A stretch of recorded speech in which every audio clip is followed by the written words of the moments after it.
बहुत समय पहले की बात है। रत्नागिरी राज्य में एक बहुत ही सुंदर वन था, जिसमें एक मुनि तपस्या करते थे। वह बहुत ही क्रोधी स्वभाव के थे।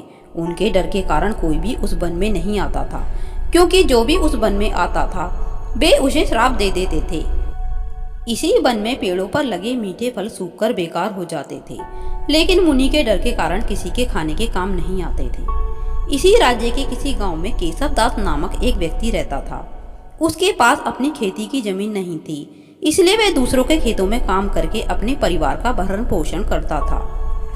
केशव दास की केवल दो ही इच्छाएं थीं, एक तो पूरे राज्य का भ्रमण करना और दूसरा स्वादिष्ट खाना खाना। लेकिन गरीबी के कारण पूरे राज्य का भ्रमण तो दूर, उसे दो वक्त का खाना भी सही से नहीं मिल पाता था। एक दिन केशव दास किसी दूसरे गांव से खेतों पर काम करके लौट रहा था कि अचानक से तेज की बारिश होने लगती है।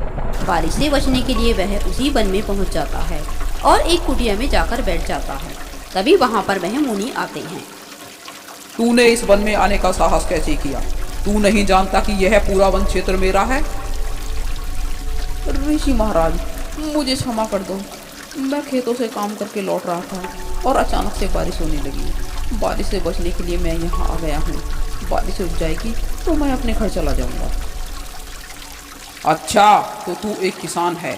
अब मैं तुझे श्राप देता हूँ कि 1 वर्ष तक जिस भी पौधे को तू पानी देगा वह पूरी तरह से नष्ट हो जाएगा। नहीं नहीं बाबा, मुझे ऐसा श्राप मत दो। मैं दूसरों के खेतों में काम करके बड़े ही मुश्किल से अपने परिवार को पालता हूँ। अगर आपका यह श्राप फल गया तो कौन मुझे अपने खेतों में काम देगा? बाबा, मुझ पर रहम करो। मेरे द्वारा दिया गया श्राप तो फलकर ही रहेगा। इससे तुझे सबक भी मिलेगा और तू दोबारा यहाँ आने की कोशिश नहीं करेगा। केशव दास दुखी होकर वहां से चला जाता है और घर पहुंचकर मुनि के द्वारा दी गई श्राप को लेकर चिंता में डूब जाता है। तभी उसकी पत्नी आती है। पत्नी के द्वारा पूछने पर वह सारी बात उसे बता देता है। सारी बात सुनकर उसकी पत्नी कहती है, आप उस वन में गए ही क्यों थे? अगर ऋषि का श्राप फल गया तो हमारा घर कैसे चलेगा? हे भगवान, हमारे तो भूखे मरने के दिन आ जाएंगे। खेती के अलावा कौन सा काम करेंगे आप? बड़ी मुश्किल से तो आपको यह एक काम मिलता है। उन्हीं दिनों रत्नागिरी राज्य में एक बड़ी ही भयंकर समस्या उत्पन्न हो जाती है। समस्या यह थी कि एक विशेष प्रकार की घास उगकर फसलों को बर्बाद कर रही है और जड़ से निकाल देने पर भी बार बार उगाती है। उस घास को नष्ट करना संभव नहीं था और सभी किसान इस परेशानी से जूझ रहे थे। यह बात सुनकर केशव दास रत्नागिरी के राजा के पास आता है और कहता है, प्रणाम महाराज। महाराज, यदि आप मुझे आज्ञा दें तो मैं साल भर में इस घास के पौधों को जड़ से नष्ट कर सकता हूँ। ठीक है केशव दास, यदि तुम ऐसा कर सकते हो तो मैं इस कार्य के लिए तुम्हें अपनी अनुमति प्रदान करता हूँ। तुम्हें इस कार्य को करने के लिए किसी प्रकार की सहायता की आवश्यकता हो तो वह तुम्हें अवश्य ही प्रदान की जाएगी। इसके बाद राजा ने उसके लिए आवश्यक लोगों की मदद के साथ सारा प्रबंध किया।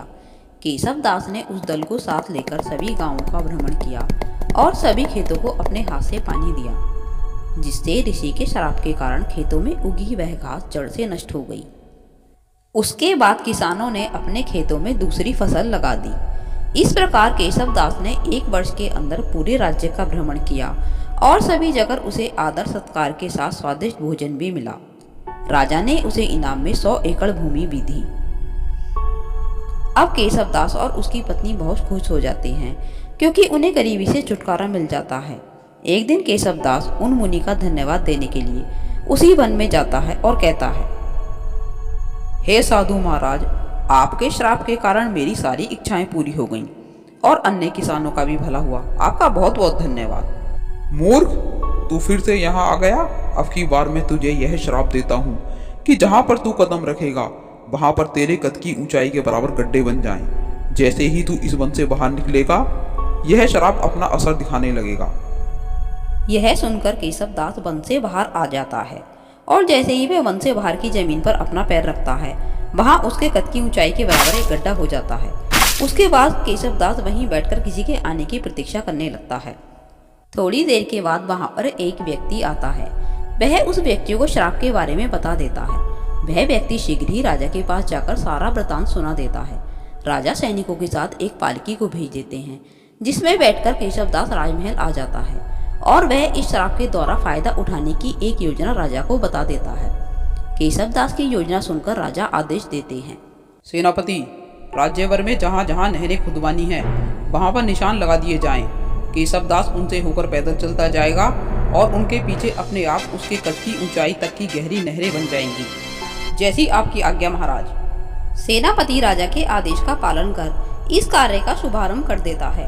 केशव दास केवल उसी जगह पर पैदल चलता था जहाँ पर निशान बने हुए थे। बाकी शेष समय वह पालकी में यात्रा करता है और वहीं उसे स्वादिष्ट भोजन भी मिल जाता है। इस प्रकार मुनि के श्राप से राज्य का और भला हो जाता है। बिना श्रम के थोड़े से खर्चे में पूरे राज्य में नहरें बन जाती हैं और नई जमीन खेती के लायक उपजाऊ बन जाती है।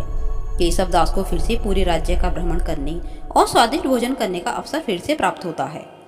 एक दिन केशव दास उसी वन के पास से गुजर रहा था। वह सोचता है कि मुनि के श्राप से तो उसका अच्छा ही अच्छा हो रहा है। वह मुनि को धन्यवाद देने के उद्देश्य से उनके पास वन में जाकर कहता है, हे ऋषि महाराज, आपके श्राप तो बड़े ही अद्भुत हैं।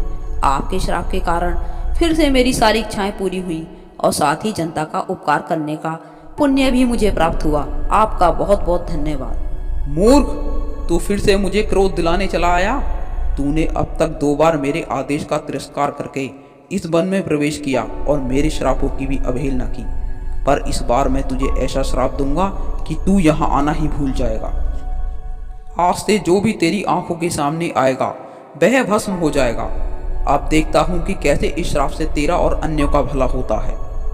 मुनि का श्राप सुनकर केशव दास तुरंत ही अपनी आंखों पर पट्टी बांध लेता है और वहां से जाने लगता है। तभी उसे ठोकर लगती है और वह गिर जाता है, जिससे उसकी आंखों पर बंधी पट्टी खुल जाती है।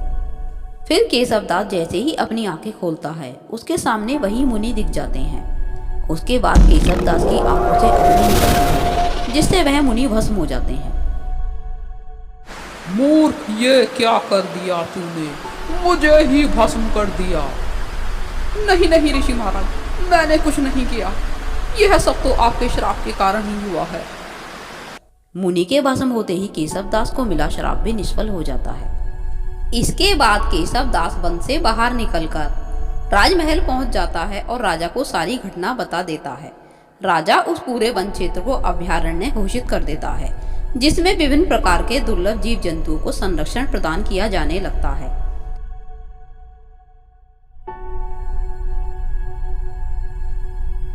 आगे चलकर यह अभयारण्य पर्यटन का केंद्र भी बन जाता है और इन दुर्लभ जीव जंतुओं को देखने के लिए लोग दूर दूर से आने लगते हैं।